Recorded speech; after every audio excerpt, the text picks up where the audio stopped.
Brands are using memes to make millions. We always talk about all the normal kinds of brand content. We need to make more short form videos, we need to launch more carousels, we're doing photo lookbooks. But rarely do we discuss one of the most powerful tools on the internet that shapes the way information moves, and that is the meme. So in this video, I'm gonna cover brands that are using memes for their own devices. We'll talk about Essence, we're gonna talk about Americana Pipe Dream, Reformation, more interesting approaches like Death to Stock using it on their own imagery, the idea of creating something memeable in Duolingo. We're gonna go through a whole gambit of what that playbook looks like, why it works, and how brands are making it happen. So unlike any other marketing video you've probably seen on YouTube, let's lock in. So first, what do I mean by a meme? Basically, a collaboration between images on screen and text to form something that inherently makes people relate to it and want to share it. If you look at almost any communication between two people or a group of people, memes are often a part of that. It goes all the way back to our parents' generations, like forwarding email chains of jokes to each other. You could argue that comic strips may have been the original meme. I'm not going to get into this, now the memeologists come for me. Really, it's the idea we could display a concept between visuals and text, often in formats that are repeatable so people understand the joke faster and more immediate. And that gets shared between people more than anything else. And on social networks, because it is shared so much and the social algorithms weight sharing very highly in terms of how they feature content, memes dominate how ideas move across the internet. And brands participate in this. Essence is one that I want to call it almost immediately, a Canadian retailer of fine fashion who use some of their trademark iconography and a more typical meme formats as one of the core pillars of their social media. So we've all seen the Essence photography. Their photography looks slightly different than anything else on the internet. They have their own kind of unique style that they put to all of this that makes it definitively Essence. Same thing with how they apply their text and their brand kit. And they have brought their brand kit to memeing, and they do this absolutely constantly online. You woke up and what are you choosing? Whether it's self-care, nourishment, or chaos. And they will put all of the items from Essence like inside these grids,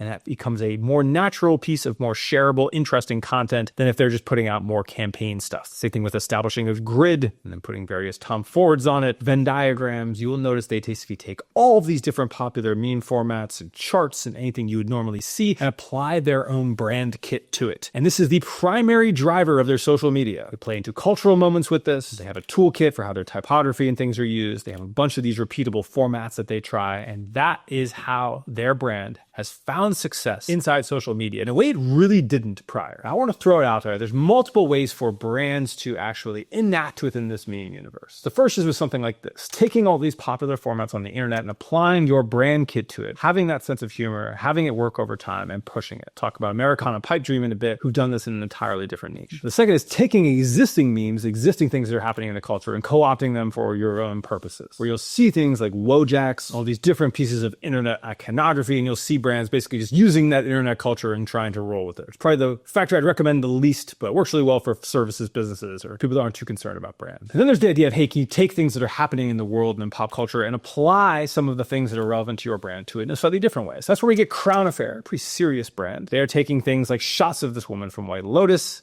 the note about scrunchies like there are for Crown Affair. They did this little clown affair drop. And they're integrating these different pop cultural photos. The goal of a carousel like this is for every individual item in the carousel to be shared. They're saying basically, hey, we're going to take a shot at having 10 or 12 of these in here. And we hope that when someone scrolls through today, one of them is right enough that they're going to send it to one of their friends, which then increases you in the algorithm. And so they're basically taking a lot of pop culture iconography and applying on a little different than Essence, who basically uses their brand kit and their products to apply to memes too. But an effective strategy, again, if you have the humor or consideration to be able to make something that's actually good enough to do it. All right, so today we are going to talk about connecting the marketing experience and adding QR codes to your marketing toolkit. I've partnered with Bitly for this video, so huge shout out to them for sponsoring. I'm here in Guangzhou. We just put on a big event for people in fashion traveling all over the world here for Canton Fair. And one of people's favorite things about it was this invite card. It's in full metal and it actually features a scannable QR code where people are able to RSVP for the event. But today we're going to talk about whether it's an event, your merchandise, or your product. How do you connect the dots to the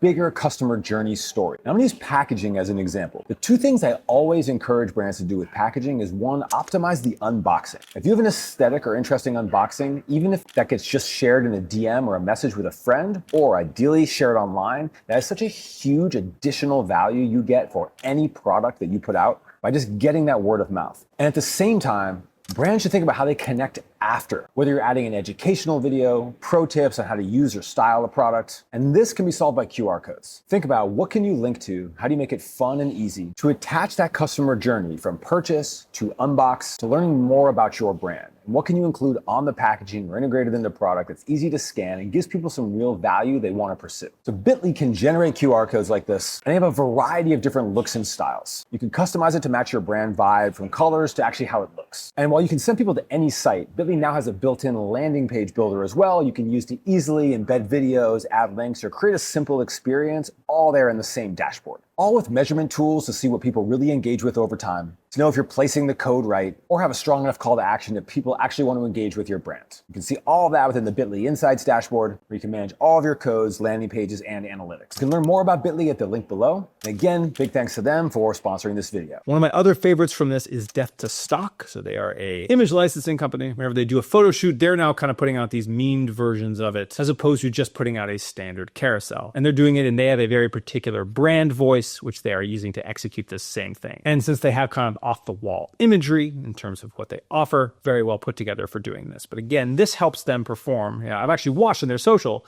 I've done collab videos with them in the past, where they've been trying to find ways to promote these collections, right? They'll just be like, hey, kind of here's a new collection, or here's some in the background, or here's whatever. It never does as good as the more cultural analysis content that they do. But something like this has a lot of potential, actually getting some of those likes, where they're basically taking the same imagery they were showcasing before, just applying this mimetic format to it. And this is a great structure for any brand that has interesting or unique imagery to be able to, again, apply that level of cleverness or cultural resonance to make the stuff that you're doing more inherently shareable. And I love this little gallery format they're doing. But a brand that's perfected basically cultural resonance in general and standing out from everything like it by having a personality is Reformation. If you're not super familiar with Reformation, they were mainly noted for how unhinged their emails are. Let's get married as a subject line. Some stuff wants to go home with you. Espionage, frenemies, wrong group chat. They're always pushing the limit in terms of what's going to get you to open. And I bring that up to say they've established that brand tone of voice. So then they brought over into social media, and what happened inside their account where they're doing all these same things, structuring in that same format, running these type of carousels where again, they're applying the text on the photo with like 10 or 12 different captions in the hopes of getting people to share, using the pop culture memes in ways that make sense. They're applying that toolkit as again, one of the things they have inside their social strategy. Whereas Essence's social strategy anchors very heavily on it. This is more of a tool they have inside their overall toolkit. And on the far end of this is the Reddit for the Duolingo bird memes. When you create something that's already culturally resonant, the way Duolingo has, the memes come to you. There's a whole nother level of this. But by creating this bird character that they have, by making it as culturally relevant in the conversation as they do absolutely constantly, it gives things a life of its own that people choose to create and communities choose to create. I will argue that brands can do whatever they want to push these things forward, and they'll get some level of success with it. But for anything mimetic to truly have success, it needs to be in the hands of the internet. The internet needs to be in control. So you are better off, if you can, creating the kind of culture where memes get created around you versus you pushing them out there.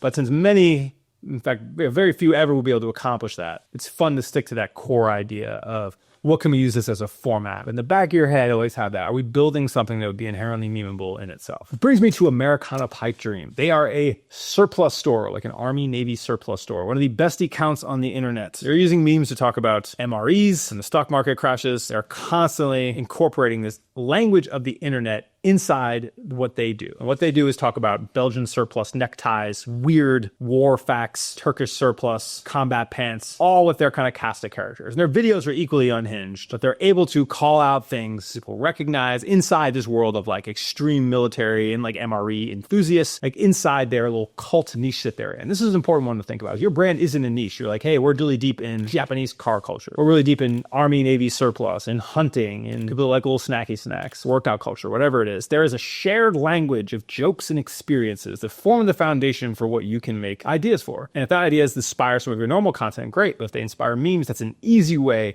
to be able to build a resonance and understanding and show that you are a member of the culture. And at this point, they're actually leading this now. They've not only shown that they have this resonance in the community that cares about this, they are on the tip of the spear by actually creating the memes and conversations that then the rest of their niche plays into. So a really interesting account to try out, because if everyone says, oh, this doesn't work for me or my niche, like if the guys who are sorting through like old police boots can figure it out, then you probably can too. But how are they doing all this? How are people doing all this so well? So there is this software called memelord.tech. This guy, Jason Levin here has done, where he's created this old school kind of interface, and he actually curates, they have all the hottest memes, all the new stuff is all here inside this interface. There's most used, there's stuff that you've liked. So the things that are happening in culture faster than what we are. Like this White Lotus thing is literally from last night. Do you think you live with no money? He has ready to go with all the texts and the fonts, the ability to do the things you would in this old school kind of 90s interface. It allows brands to be able to keep up with everything that's actually happening, keep up with the formats, and edit these things super quick. I know a number of people that embrace these strategies are using software like his, or they have designers that are really well-versed, just if you're applying something like the Essence brand kit to be able to do it themselves. So if you are looking to actually dive into that, and you want to be able to say what is actually happening in the meme world, this memelord.tech stack is the thing to go to for that. So it's a really interesting thing to think about is what are these different types of content that brands can do? Short form, long form, carousels, text, and these is a whole world of that. And this plays into top of funnel content, number one, and then resonant content, like brand content, number two. Let me break those two things down before we end the video. So top of funnel content is something I talk about a lot. And everyone in Cut 30, which is like my content program, goes through this, is that you need to create content that gets lots of views because it helps your other videos get views. You've all seen this. You're on Instagram. You see someone's video. You like it. You interact with it. The algorithm shows you more of their content. And you'll see this too. You have a banger video pop up. A lot of your videos around it all start to rise in views, which means that you need a strategy to get content that get views. And guess what? It doesn't always have to be the most on-brand or resonant or sales-focused content. In fact, it probably is less likely to work if it is like that. Sometimes it should just be something funny. And meme content is an excellent way to drive that higher level awareness that then trickles down into people actually experiencing your more normal content. And this is just one of the many tools you have in your arsenal to do that. But if you are the kind of person who is funny or culturally relevant or understands this in general, incorporate it for your brand